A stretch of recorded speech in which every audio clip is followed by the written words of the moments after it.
আলহামদুলিল্লাহ। আজকে আরবি গ্রামার, বাংলাতে বলা ব্যাকরণ, আরবিতে বলা হয় তাজবিদ, ইংরেজিতে বলা হয় গ্রামার। এই তাজবিদের আজকে 3 নম্বর পার্ট ইনশাল্লাহ, গ্রামার আজকে 3 নম্বর পার্ট, ব্যাকরণে আজকে 3 নম্বর পার্ট ইনশাল্লাহ। আজকে আমরা চলে যাচ্ছি যে আজকে বিষয়বস্তু হলো নির্দিষ্ট বস্তু কিভাবে আমরা বুঝবো, ইসেম আর অনির্দিষ্ট ইসেম আমরা কিভাবে বুঝবো। আগে 3 নম্বর, যেহেতু আগে ইসেমটা কি, ইসেম কাকে বলে, ইসেমটা আগে চিনে আসি আমরা। ইসেম তাকে বলে যে ইসম অর্থ হলো নাম পদ, ব্যক্তিকে ইসেম বলে, বস্তুকে ইসেম বলে, কোনো জায়গার নাম কিংবা কোনো স্থানের নামকে ইসেম বলে। কোনো ব্যক্তির কোনো গুণ, ভালো মন্দ কোনো গুণকেই ইসেম বলা হয়। এই ইসেমের বিষয়ে আমরা বুঝতে পারলাম। উদাহরণস্বরূপ যেমন কলামুন একটি কলম, মোহাম্মদ সাল্লাল্লাহু আলাইহি সাল্লাম একটি নাম, জামিলুন সুন্দর, এই সুন্দর একটি গুণ। মোহাম্মদ সাল্লাল্লাহু আলাইহি সাল্লাম জামিলুন, মোহাম্মদ সাল্লাল্লাহু আলাইহি সাল্লাম ছিলেন সুন্দর।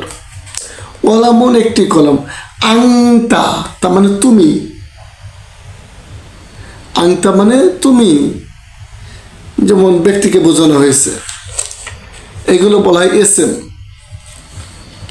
যাক, আমরা এসএম নির্দিষ্ট আর অনির্দিষ্ট আমরা কিভাবে চিনব, আজকে সেই বিষয় বিস্তারিত ভালো একটি বিষয় নিয়ে আপনাদের সম্মুখে আছি ইনশাআল্লাহ। ভিডিওটা না টেনে সুন্দর করে প্রথম থেকে শেষ পর্যন্ত দেখবেন ইনশাআল্লাহ।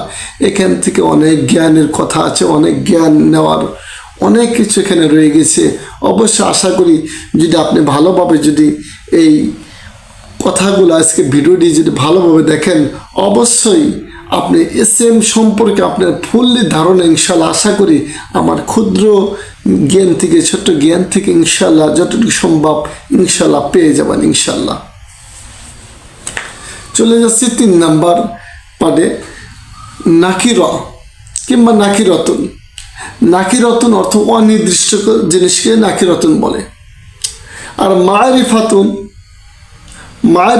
অর্থ নির্দিষ্ট জিনিসকে বোঝানো হয়। আচ্ছা, নাকিরাতুন আর মারিফাতুন এই দুটি জিনিস নিয়ে আজকে আপনাদের সম্মুখে আমি আলোচনা করব ইনশাল্লাহ। তার আগে কিছু ব্যতিক্রম বাদে এসএমের শেষে সাধারণত কিছু ব্যতিক্রম বাদে এসএমের শেষে সাধারণত তানউইন থাকে, অর্থাৎ 2 পেশ থাকে। 2 পেশকে তানউইন বলে। এসএমের শেষে তানউইন থাকলে সেটা হবে অনির্দিষ্ট, ইনডিফিনিট, অনির্দিষ্ট। ও এক বচন, যেমন সিঙ্গুলার, আমরা ইংরেজিতে সিঙ্গুলার নাম্বার পড়েছি, সিঙ্গুলার বোঝায়। যেমন কিতাবুন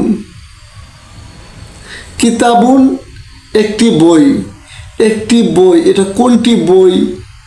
এখানে তো বই অনেকগুলো আছে, আশেপাশে অনেকগুলো বই আছে মনে করেন, তাহলে কোন বইটিকে বোঝানো হলো? এটা কিন্তু ক্লিয়ারভাবে কথাটা কিন্তু আসেনি, এটা অনির্দিষ্ট বোঝানো হয়েছে। কুরসিউন একটি চেয়ার, এখানে কোন চেয়ারকে বোঝানো হলো? অনির্দিষ্ট কিন্তু এটা। বাইতুন তার মানে এসএমের শেষে 2 পেশ যদি থাকে তাহলে মনে করবেন এটাই এসএম। বাইতুন একটি, বাইতুন এটা বাইতুন দ্বারা একটি বাড়ি বোঝানো হয়েছে, একটি বাড়ি, কিন্তু কোন বাড়ি এটা বোঝানো হয়নি, কোনো ইঙ্গিত করা হয়নি ইত্যাদি। অনির্দিষ্ট ইসেমকে নির্দিষ্ট হতে গেলে ডিফিনিট করতে আলিফ লাম যুক্ত করতে হয়। আলিফ লাম মুরাক্কাব করতে হয়।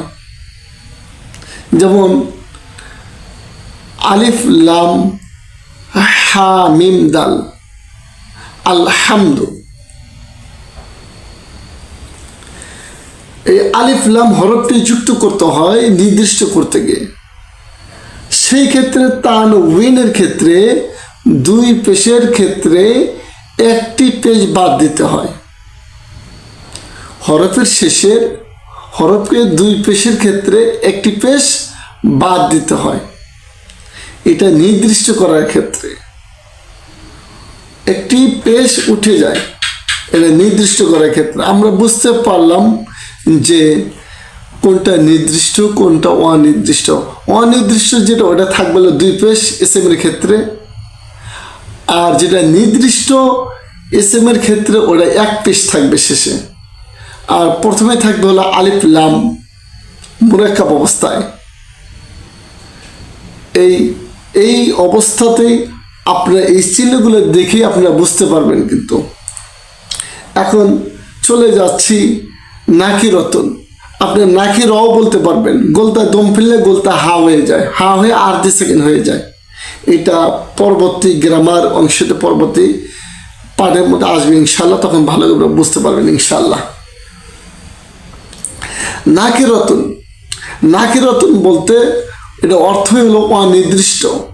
কোনো জিনিস, কোনো বস্তু, কোনো ব্যক্তি, কোনো স্থান অনির্দিষ্টকে বোঝানো হয়। যেমন মিফতাহুন, মিফতাহুন চাবি একটি, চাবি একটি, এই চাবি একটি। কিন্তু এখানে যদি আরো যে চাবি আছে, কোন চাবিকে বোঝানো হয়েছে এটা কিন্তু ইন্ডিকেট করা হয়নি, ডিফিনিট করা হয়নি, এটা ডিফিনিট করা হয়নি। তাহলে চাবি একটি। কলামুন, কলামুন কলম একটি। ও রজুলুন একটি লোক। ইতুন, ইতুন, ইতুন তো বিড়াল, বিড়াল একটি। কিন্তু কোন বিড়াল একটি? কোনো হাত দ্বারা, কোনো চোখ দ্বারা, কোনো শরীরের দ্বারা কোনো ইঙ্গিত করা হয়নি, নির্দিষ্ট করা হয়নি। এখন আমরা এই কয়েকটি উদাহরণ দিলাম। মারিফাতুন, মারিফাতুন তো অনির্দিষ্ট। আমরা অনির্দিষ্ট ক্ষেত্রে মারিফাতুন হলো নির্দিষ্ট, মারিফাতুন অর্থ হলো নির্দিষ্ট। আমরা নির্দিষ্ট ক্ষেত্রে আমরা আলামত আমরা জানি যে হরফের শব্দের শুরুতে আলিফ লাম যোগ হবে, শেষে এক পেশ হবে। আলিফ লাম শুরুতে যোগ হবে, শেষে এক পেশ হবে। আর অনির্দিষ্টের ক্ষেত্রে আলিফ লাম যোগ হবে না, শেষে দুই পেশ হবে। তাহলে অবশ্যই আপনারা ভালোভাবে বুঝতে পারছেন বিষয়টা ইনশাআল্লাহ, আশা করি। সেই ক্ষেত্রে এখানে দেখা যাচ্ছে যে মারিফাতুন নির্দিষ্ট, নির্দিষ্ট যেমন কি আল বলছি আলিফ লাম যুক্ত হবে। আল মিফতাহু, এই আল আলিফের পর যে লামটা, এই লামকে বলা হয় লাম তারিফ, এই লামকে বলা হয় লাম তারিফ। আর এই লাম তারিফের পূর্বে সবসময় আলিফ হয়। এই লাম তারিফের পূর্বের আলিফ সবসময় কিন্তু আলিফের উপর জবর পেশ হয়, আলিফের উপর জবর হয়। এই লাম তারিফের পূর্বের আলিফে সবসময় জবর হয়, সবসময় জবর হয়। তার আগে থেকে, তার পূর্বে থেকে যদি এক নিঃশ্বাসে মিলিয়ে পড়ি কিংবা কেউ পড়ে, তাহলে আলিফের উপরে যদি জবর থাকে বাদ দিতে হয়, না থাকলে তো নেই। যেমন আলহামদুলিল্লাহি রব্বিল আলামিন, এখানে আমরা থামছি। আর রহমানির রহিম, এখানে আলাদা শব্দ আমরা আলাদা বলেছি। আর আপনি যদি দেখেন আর এই আরও জায়গায় কিন্তু অধিকাংশ কোরআনের মধ্যে এই আলিফের উপর জবর পাবেন না, কিন্তু এই লাম তারিফের নিয়মের কারণে এই আলিফের উপর জবর এসে গেছে। এখন যদি এক নিঃশ্বাসে পড়ি, যেমন তারাবির মধ্যে হাফেজরাও অনেক সময় হাফেজরা পড়ে থাকে যে আলহামদুলিল্লাহি রাব্বিল আলামিন আর রহমানির রহিম, অনেক সময় হাফেজরা পড়ে থাকে যে আলহামদুলিল্লাহি রাব্বিল আলামিন আর রহমানির রহিম। এখানে নার রহমানির রহিম বলা হয়েছে, আর রহমানির রহিম বলা হয়নি। কেন? এক নিঃশ্বাসে বলার কারণে। কিন্তু তারপরও অক্ষর দেখতে হবে এখানে কোন অক্ষর আছে। যদি এখানে যদি লা ওয়াকফ আলাই যদি থাকে, লাম অক্ষর যদি আলাই থাকে, তাহলে দম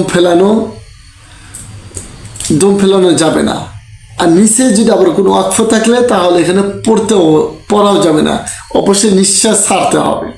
যদি লাম অক্ষ আলাই থাকে, নিচে কোনো লামের নিচে যদি কোনো অক্ষ থাকে তাকে বলে লাম অক্ষ আলাই, দম ফেলানো যাবে না। নিচে কোনো অক্ষ থাকলে পুনরায় পড়তেও হবে না।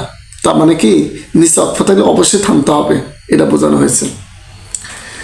আল মিফতাহ চাবিটি, আল কলামু, আল আলিফ লাম কিন্তু যুক্ত হয়েছে এখানে, আর কলামু মিম পেশ মু এখানে এক পেশ হয়ে গেছে, কলামুন বলা হয়নি। কিন্তু কলামুন বললে এটা অনির্দিষ্ট বোঝানো হতো। আল দ্বারা আর পেশ দ্বারা এখানে নির্দিষ্ট বোঝানো যায়। আল কলামু, কলমটি, এখানে নির্দিষ্টভাবে বোঝানো হয়েছে যে কলমটি, ব্যানারটি, লোকটি, তার মানে নির্দিষ্ট। আর রজুলু লোকটি, আর রজুলু লোকটিকে বোঝানো হয়েছে। আল কিত্তু, আল কিত্তু দ্বারা বিড়ালটিকে বোঝানো হয়েছে। তার মানে ডাইরেক্ট ডিফিনিট, একবারে ডিফিনিট করা হয়েছে এখানে, তার মানে নির্দিষ্টভাবে বোঝানো হয়ে গেছে। তাহলে আমরা বুঝতে পারলাম ইসেম কখন নির্দিষ্ট হবে, কখন অনির্দিষ্ট হবে, তার আলামত কি আর আলামত কোনটার কি, এটা আমরা বুঝতে পারলাম। তারপরেও বলতেছি, যেটা অনির্দিষ্ট হবে ওই ইসেমের পূর্বে কখনো আলিফ লাম থাকবে না, ওই ইসেমের শেষে কখনো এক পেশ থাকবে না, থাকবে দুই পেশ।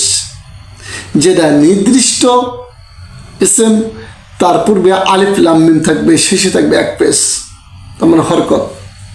আলহামদুলিল্লাহ, আজকের ভিডিওটি যদি আপনার কাছে গুরুত্বপূর্ণ হয়ে থাকে তাহলে অবশ্যই ভিডিওটি অবশ্যই আপনি লাইক, কমেন্ট, শেয়ার অবশ্যই করবেন ইনশাআল্লাহ। আর নিত্য নতুন ভিডিও আপনার কাছে পৌঁছানোর জন্য অবশ্যই আপনার যে বেল বাটন আছে এই বেল বাটন অল করে রাখবেন।